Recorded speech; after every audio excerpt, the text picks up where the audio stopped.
Question number 5 हमारा completely solve हो गया है। अब देखते हैं आगे के क्वेश्चन।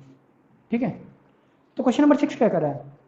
कह रहा है a certain freezing process requires that room temperature be lowered from 40 degree Celsius at the rate of 5 degree Celsius every our.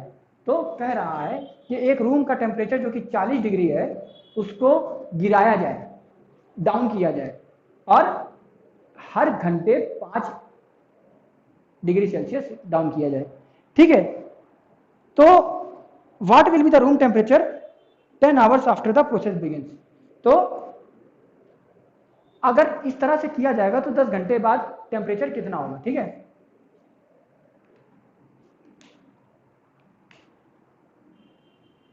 Present room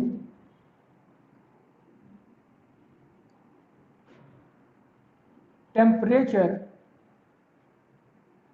equal to 40 degree Celsius. Present में रूम टेम्परेचर क्या है?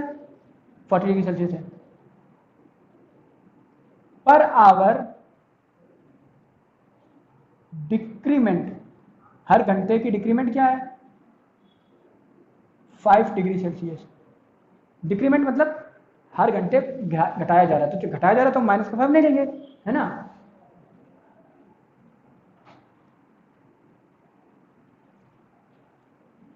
Fall of temperature in 10 hours, 10 घंटों में temperature का fall क्या होगा? तो 10 into -5 degree Celsius, यानी कि -50 डिग्री सेल्सियस। जो टेम्परेचर है वो कितना गिर जाएगा? -50 डिग्री सेल्सियस गिर जाएगा। ठीक है, अब temperature of room after 10 hours, तो 10 घंटे बाद टेम्परेचर क्या होगा? भाई जो प्रेजेंट टेम्परेचर है उससे कम हो के जो भी आंसर आएगा वो हो जाएगा। तो 40 माइनस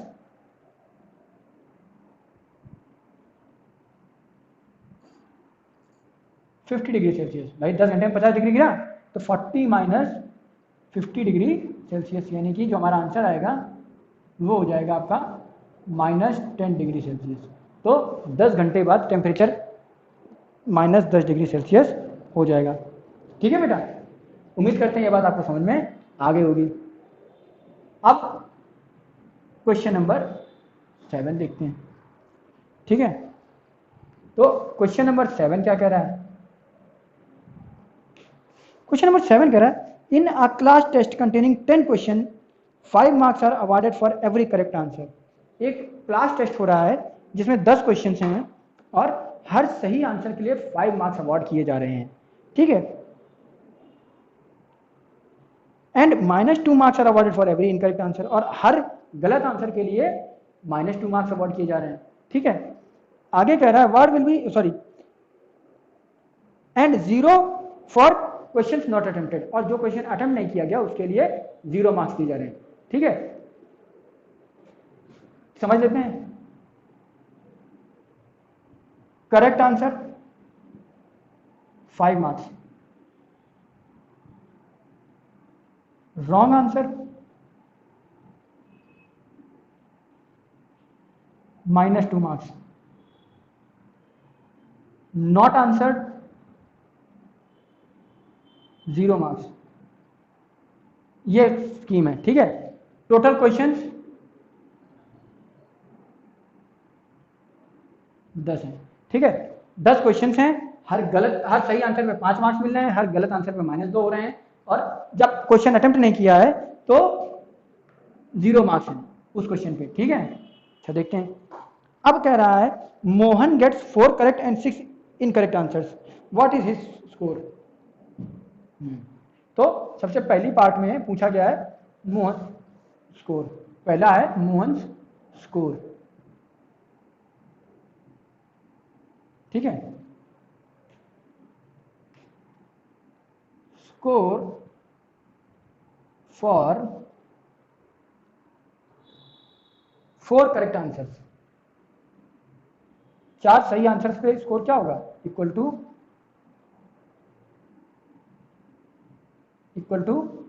4 इंटू 5, 20 मार्क्स। ठीक है। 6 incorrect answers, score for 6 incorrect answers equal to 6 into -2, -12 marks. तो इतने मार्क्स आ रहे हैं, इतने मार्क्स इनकरेक्ट आंसर्स में मिल रहे हैं। तो टोटल स्कोर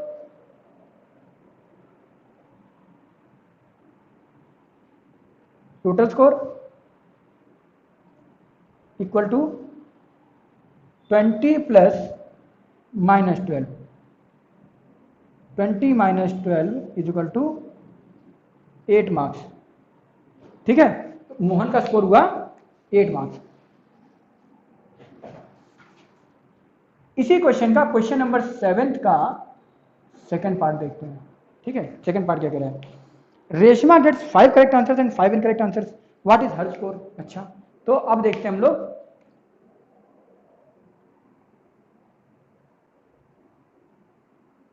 रेशमास स्कोर। ठीक है, रेशमा का स्कोर क्या होगा, score for 5 correct answer, 5 into 5 is equal to 25 marks. ठीक है, स्कोर फॉर 5 इनकरेक्ट आंसर्स, अगर 5 गलत आंसर्स हैं तो उसका स्कोर क्या होगा, equal to 5 into -2 is equal to -10। ठीक है, तो टोटल स्कोर क्या हो जाएगा, total score is equal to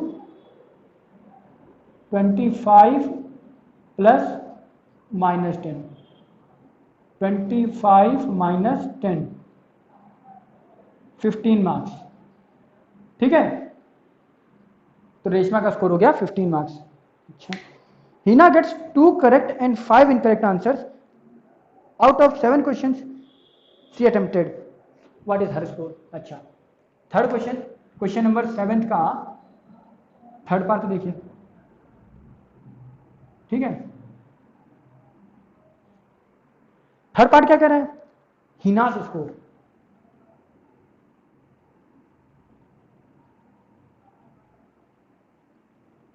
ठीक है, तो हिना का स्कोर किस बेसिस पे बनेगा, हिना ने क्या किया, 2 correct answers and 5 incorrect answers, तो score for 2 correct answers equal to 2 into 5 equal to 10 marks. ठीक है, score for 5 incorrect answers equal to 5 into -2 is equal to -10 marks. अच्छा, 2 सही 5 गलत, score for 3 questions not attempted, 3 question जो attempt नहीं किए उसका क्या स्कोर होगा, is equal to 3 into 0 marks. ठीक है, तो टोटल स्कोर देख लेते हैं, total score is equal to 10 plus -10 plus 0, 10 minus 10 is equal to 0 marks. ठीक है, तो फर्स्ट पार्ट में हमने मोहन का स्कोर निकाला, 4 सही आंसर पे 20 मार्क्स मिले, 6 गलत आंसर पे 12 मार्क्स कट गए, तो टोटल स्कोर बना 8 मार्क्स। सेकंड पार्ट में हमने रेशमा का स्कोर निकाला, रेशमा ने 5 सही आंसर किए थे और 5 गलत आंसर किए थे। ठीक है, तो 5 सही आंसर पे 25 मार्क्स मिले, 5 गलत आंसर पे 10 मार्क्स कट गए, क्या मिला 15 मार्क्स। ठीक है, थर्ड पार्ट में हमने हिना का स्कोर निकाला, हिना ने 2 सही आंसर किए थे, 10 मार्क्स मिले थे, 5 गलत आंसर किए थे, 10 मार्क्स कट गए, 3 क्वेश्चन अटेम्प्ट नहीं किए थे, 0 मार्क्स मिले, तो उसका स्कोर हिना का 0 ही रहा। ठीक है, अब अगर मैं कह दूं, अगर मैं आपसे कुछ क्वेश्चन पुट करूं, विच कैंडिडेट स्कोर्ड हाईएस्ट, तो किसने हाईएस्ट स्कोर किया? जाहिर सी बात है रेशमा स्कोर्ड हाईएस्ट। मैं कह दूं which candidate scored lowest marks, तो हिना स्कोर्ड लोएस्ट मार्क्स 0। ठीक है, which candidate has scored less than Reshma but more than Hina, तो किसने हिना से ज्यादा लेकिन रेशमा से कम स्कोर किया, तो 8 मार्क्स स्कोर किया। ये कुछ बेसिक क्वेश्चन हम बना सकते हैं अपने आप में भी। ठीक है, तो क्वेश्चन नंबर 7 भी मैंने आपको समझा दिया। ठीक है, अब नेक्स्ट हम लोग देखेंगे question number 8।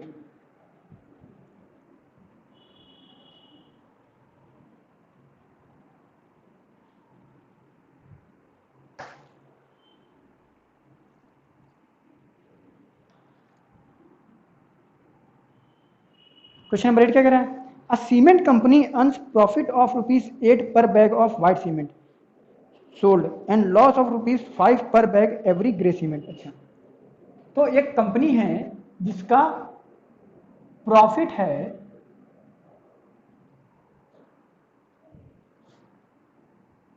₹8 for every white cement bag. Her white cement bag जब वो बेच रही है तो उसको ₹8 का प्रॉफिट हो रहा है। ठीक है, and loss equal to ₹5 for every grey cement bag.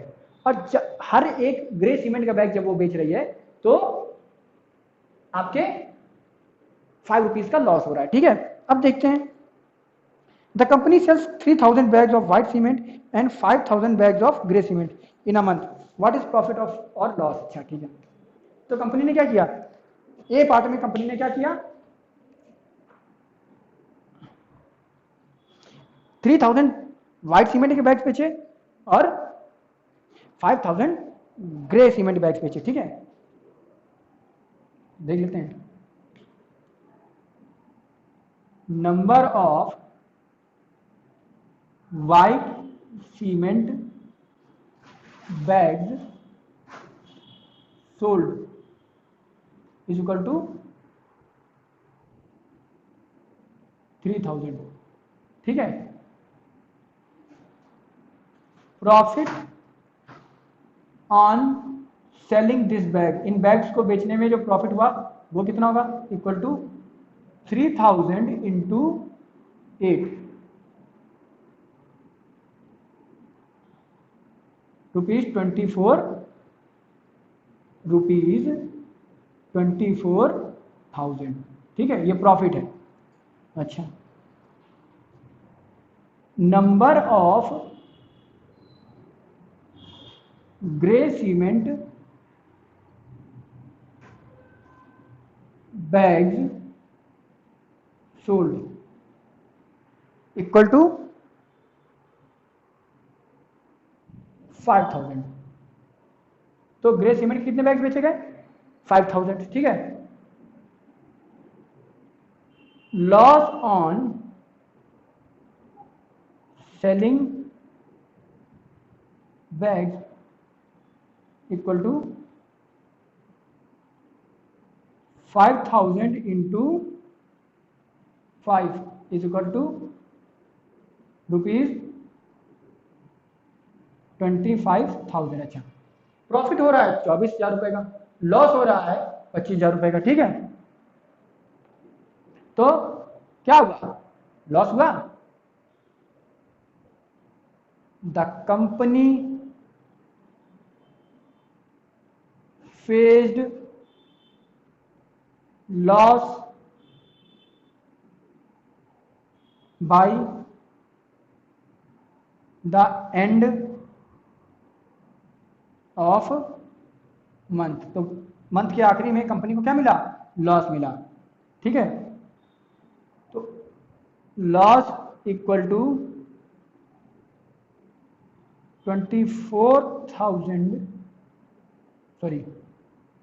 25,000 minus 24,000 is equal to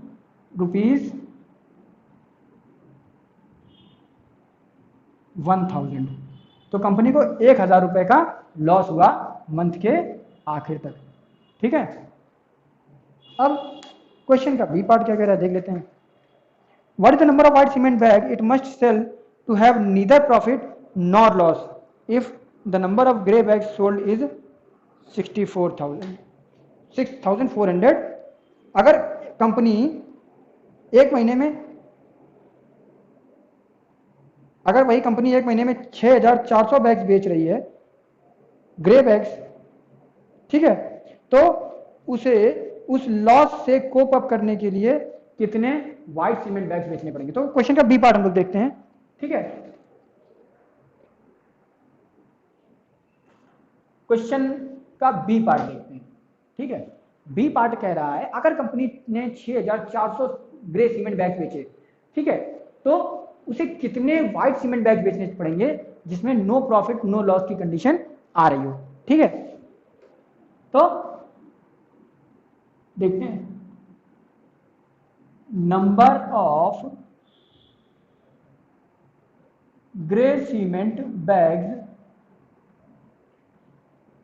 sold equal to 6400।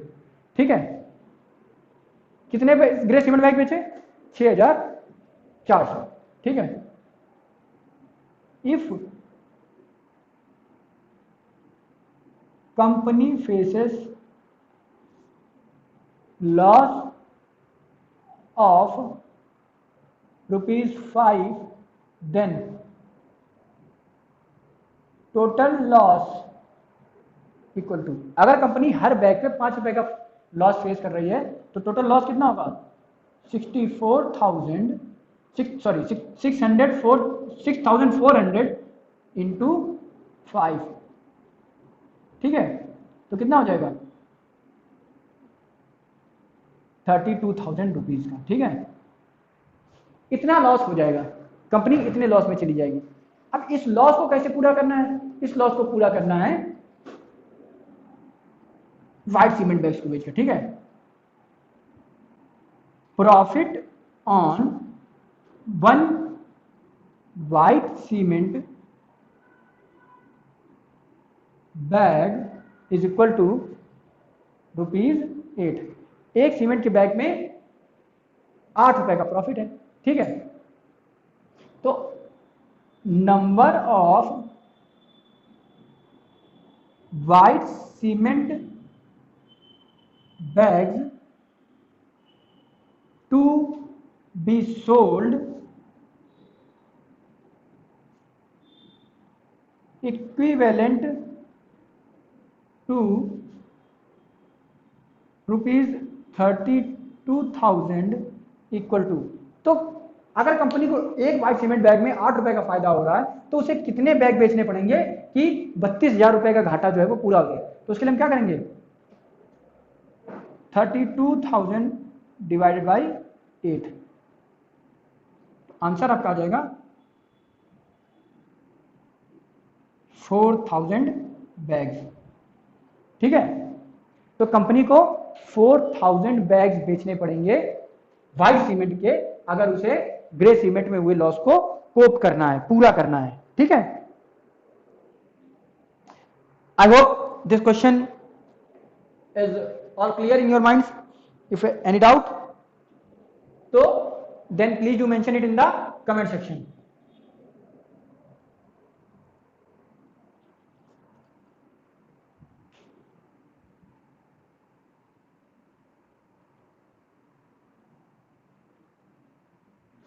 ठीक है, now next is question number 9। Question number 9 कह रहा है replace the blank with an integer to make the statement true. हम कह सकते हैं जो ब्लैंक है उसको फिल करना है। ठीक है, तो इसमें आपके 4 पार्ट्स हैं। पहला कह रहा है -3 into dash is equal to 27। ठीक है, बी पार्ट कह रहा है 5 into dash is equal to -35। ठीक है, सी पार्ट कह रहा है dash into 8 sorry -8 is equal to -56। ठीक है, डी पार्ट कह रहा है dash into -12 is equal to 132। ठीक है, यही तो है। अब देखते हैं, dash into -3 is equal to 27। तो हम क्या करें, इस 3 को उधर ले जाएं। जब इसको उधर ले जाएंगे, यहां पे मल्टीप्लाई हो रहा है तो वहां जाके क्या हो जाएगी, dash is equal to 27 upon 3 -3। जब इसको सॉल्व करेंगे तो क्या होगा, 9 आ जाएगा और माइनस का सिंबल, तो यहाँ पे आपका जाएगा -9। ठीक है, अब यहाँ पे देखते हैं, इस 5 को उधर ले जाएंगे तो -35 अपॉन 5 7। तो यहाँ पे आपका आंसर आ जाएगा -7। उम्मीद करते हैं ये बात बहुत बहुत छोटी सी बात है ना। हम क्या कर रहे हैं, सिंपली एलएचएस के टर्म्स को आरएचएस में शिफ्ट कर दे रहे हैं। तो एलएचएस का टर्म जब आरएचएस में आएगा तो अपने जो सिंबल है उसके जस्ट अपोजिट जाएगा। जैसे यहाँ पे मल्टीप्लाई हो रहा था डिवाइड हो गया, मल्टीप्लाई हो रहा था डिवाइड हो गया। ठीक है, अब यहाँ पे ये मल्टीप्लाई हो रहा है, जब इधर आएगा तो डिवाइड हो जाएगा, यानी कि -56 अपॉन -8 तो माइनस माइनस टर्मिनेट हो गया 8 7 जा, तो यहाँ पे आपका 7 आ गया। ठीक है, अब यहाँ देख लेते हैं। ठीक है, तो इस टर्म को इधर ले जाएंगे तो 132 अपॉन 12। ठीक है, 11 आंसर आ जाएगा, और चूंकि ये माइनस का तो माइनस का 11 आंसर आ जाएगा। ठीक है, क्वेश्चन नंबर 9 आपका सॉल्व हो गया। अब जितने भी क्वेश्चंस एक्सरसाइज 1.3 में थे वो सारे सॉल्व हो गए हैं। ठीक है, नेक्स्ट हम लोग देखेंगे इस चैप्टर की लास्ट एक्सरसाइज अपने नेक्स्ट वीडियो में। ठीक है बेटा, तो नेक्स्ट वीडियो में हम लोग देखेंगे एक्सरसाइज 1.4 जो कि है डिवीजन ऑफ इंटीजर्स। तब तक के लिए हम लोगों के साथ अपना सपोर्ट बनाए रखें, पढ़ते रहें, हंसते रहें, खेलते रहें, स्वस्थ रहें, मस्त रहें। गुड।